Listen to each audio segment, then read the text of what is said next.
What are you waiting for? You've survived the harshest winters, yet you're still living in a prison of scarcity long after the storm has passed. You've kept your life locked in later for so long, guarding a bank account while starving the soul inside the walls. If you're tired of being a ghost in your own life, stay with me. Margaret's eyes betray her before thought can intervene. They bypass the lyrical descriptions, pan-seared, herb-encrusted, locally sourced, and lock onto the arithmetic. $42, $38, $48. This isn't prudence. Margaret has $180,000 in her 401k and a $250 hourly rate. She made it. But this isn't survival, it's a pathology. She has cultivated such profound self-ignorance that when the server asks, "What sounds appealing?" her throat constricts with panic. The soup. Her daughter, 22, college debt paid off early, Margaret's triumph, quietly selects the cheapest pasta. "I'm not particularly hungry." Margaret recognizes this lie, because here is the inheritance she never intended. Her daughter learned to desire nothing, not through lectures about money, but through silent observation. She watched her mother subtract herself from every equation and absorbed it perfectly. That evening, her daughter appears in the doorway, her voice small but searching. "Mom, what would make you happy for graduation? What do you actually love?"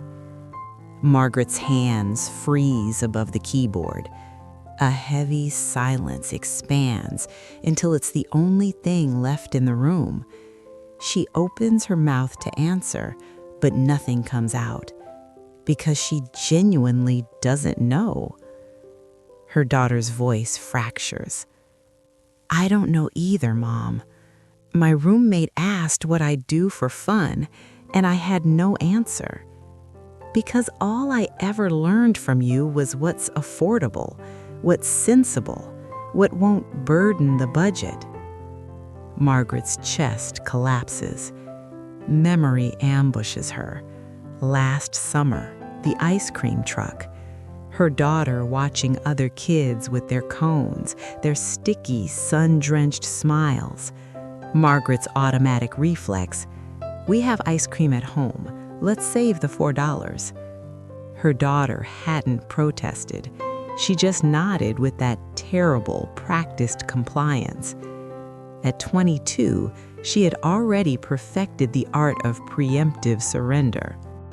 The silence following the argument is broken only by the sound of her husband ripping the faded Hawaii brochure off the fridge, the one that had been a fixture for 3 long years. He drops the torn pieces into the trash with a look of hollow pity and walks away without a word. Margaret stands alone in the kitchen. With trembling hands, she picks up the torn fragments from the trash. She turns them over and freezes. There, in her own handwriting, 3 years ago, the ink pressed with hopeful pressure. Hawaii to do. Schedule annual physical. Buy linen sundress. Get cushioned sandals. Not a single box checked. 3 years have passed, and she realized the devastating truth.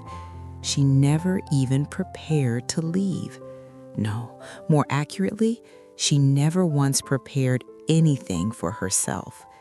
She had guarded the perimeter of their lives so fiercely that she forgot to live inside it. She saved the $4, but she had bankrupted her own soul.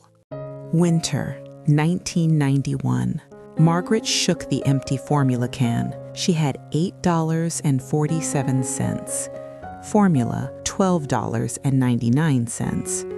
Her hand trembled as she chose generic, $7.50.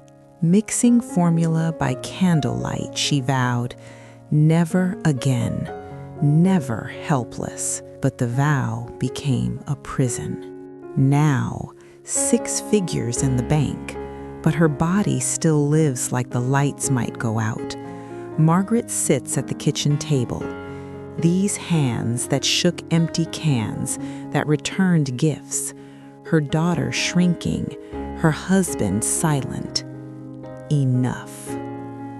Next morning, Nordstrom's, the sundress, $89. Her body screams danger. She buys it. Then, a purple blouse, not black, not gray, purple, bold, alive. She buys both. That night, wearing purple, she stands before her mirror. Her phone. "Mom, I signed up for improv. Impractical, expensive, but I'm doing it." Margaret replies, "Me too." She meets her own eyes, says aloud, "Hi, I'm Margaret. Nice to meet you." Her daughter didn't inherit poverty. She inherited erasure. But Margaret is unlearning it now, one purple blouse at a time. The war is over. She survived, and now, finally, she's learning to live like someone who believes it. And now, words to shelter your heart. Do not kill your today with the word later.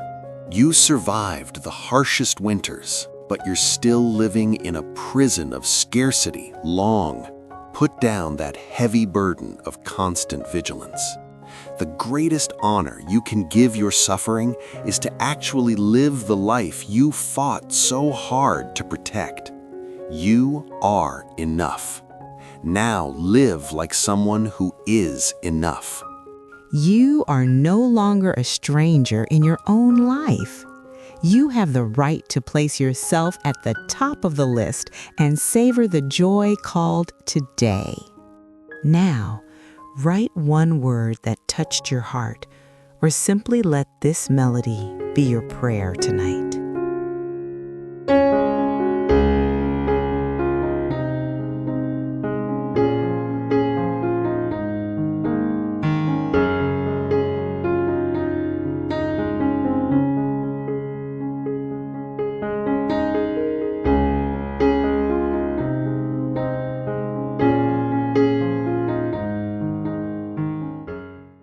Small shifts, big changes.